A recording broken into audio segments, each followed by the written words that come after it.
জনজাতিকৰণ আৰু স্বায়ত্তশাসিত পৰিষদ গঠন কৰাৰ দাবীত প্ৰতিবাদ টাইপাৰ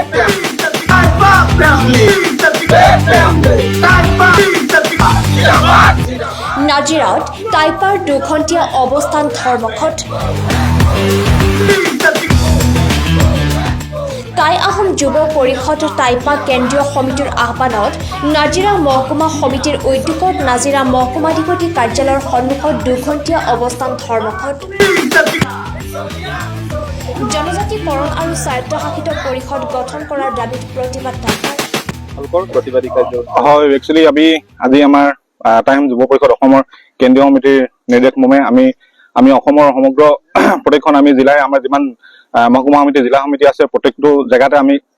আজি চিটন ডেমনষ্ট্ৰেশ্যন আমাৰ যি অৱস্থান ধৰ্মঘট এই অৱস্থান আমি ধৰ্মঘট আমি পালন কৰিছো যেহেতু আমি জনজাতিকৰণ আমাৰ ন্যায্য প্ৰাপ্য দাবী আমি এই দাবী আজি বিচাৰি থকা আমি বহুত দিনেই হৈছে আমি জন্মলগ্নৰে পৰা আমাৰ আহোম জাতিটো যিখিনি আমি এই প্ৰাপ্য দাবীৰ কাৰণে আমি যেতিয়া সাংবিধানিক ৰক্ষা কৰিব বিচাৰি বা সংবিধানৰ যি নীতি নিয়ম অনুসৰি আমি যিটো আমাৰ প্ৰাপ্য দাবী এই দাবী আমি বিচাৰি আছো আৰু আমাক প্ৰত্যেকবাৰেই কেন্দ্ৰীয় চৰকাৰ অহাৰ আগত হওক বা ৰাজ্য চৰকাৰ অহাৰ আগত হওক যি আমাক প্ৰতিশ্ৰুতি দিয়ে যি সেই প্ৰতিশ্ৰুতি কিন্তু কোনোবাৰে পালন কৰা নাই 14 চনৰ লোকসভা নিৰ্বাচনৰ আগে আগেও আমাক সেই প্ৰতিশ্ৰুতি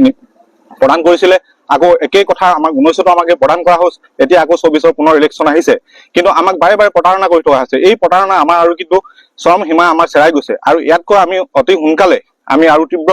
আমি গণতান্ত্ৰিক পদ্ধতিৰে আমি জংগী আন্দোলন আমি ব্যৱস্থা কৰিব লাগিব আমাৰ আলোচনা কেন্দ্ৰীয় সমিতিৰ মজিয়াত আমাৰ আলোচনা হৈ আছে কিন্তু বাৰে বাৰে যি প্ৰতাৰণা কৰিছে ইয়াৰ চৰম সীমা চেৰাই যোৱাৰ কাৰণে আমি অতি সোনকালে আমি দ্বিতীয় পৰ্যায়লৈ আমি ইয়াতকৈ অতি ভয়ংকৰভাৱে আমি তীব্ৰভাৱে আমি গণতান্ত্ৰিক আন্দোলন কৰিবলৈ আগবাঢ়ি যাম কাৰ সন্দৰ্ভত আমাৰ আগৰ পৰাই পূৰ্ব স্থিতিত আমি অটল আছো এতিয়াও আমি নতুনকৈ আমাৰ আলোচনা হোৱাৰ পিছত আমি কৈছো পূৰ্বৰ পৰা আমি অটল আছো যে আমাৰ কাৰ কোনো সমৰ্থনত আমি নাইও আৰু বৰ্তমানলৈকে অসমৰ জনগণে যেতিয়ালৈকে আমি সদায় ৰাইজৰ মাজত আছো ৰাইজে যেতিয়াই আমাৰ ৰাইজৰ দাবী যেনেকুৱা ধৰণৰ হ'ব ৰাইজৰ স্থিতিক লৈ আমি সদায় আমি অসম ৰাইজৰ আমি সমগ্ৰ অসমীয়া জাতিৰ পক্ষত আছো অসমৰ সমগ্ৰ জাতিয়ে যি অসমৰ সমগ্ৰ অসমীয়া সমাজে যি বিচাৰিব আমি তাৰ সদায় পক্ষতে আছো আমি কোনোদিন আমি বিপক্ষত নাই আৰু ভৱিষ্যতে আমি সেই বিপক্ষত আমি নাযাওঁ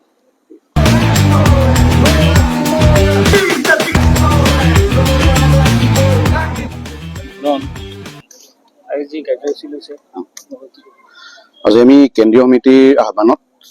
সমগ্ৰ অসমৰ লগতে নাজিৰা মহকুমা সমিতিয়ে জনজাতিকৰণৰ স্বায়ত্ত শাসনৰ দাবীত আমি কাৰ্যসূচী ৰূপায়ণ কৰিছো আৰু কাৰ্যসূচী ৰূপায়ণ কৰিছো আমি SDO অফিচৰ সন্মুখত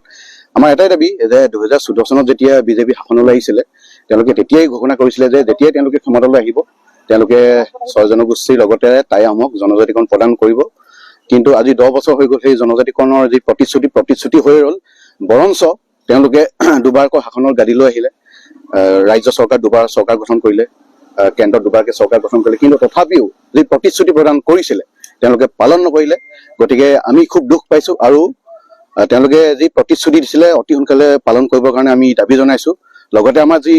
ন্যায্য প্ৰাপ্তি জনজাতিকৰণৰ স্বায়ত্তখন আমাৰ এইটো জন্মগত অধিকাৰ গতিকে এই অধিকাৰৰ পৰা আমাক তেওঁলোকে বঞ্চিত কৰাটো ভাল হোৱা নাই আৰু অনাগত দিনত যদি তেওঁলোকে আমাৰ দাবীসমূহ পালন নকৰে আমি গণতান্ত্ৰিকভাৱে ইয়াতকৈ কঠোৰ ব্যৱস্থা গ্ৰহণ কৰিম ধন্যবাদ আন্দোলনৰ ওপৰত আপোনালোকৰ স্থিতি ব্যুৰো ৰিপৰ্ট PI নিউজ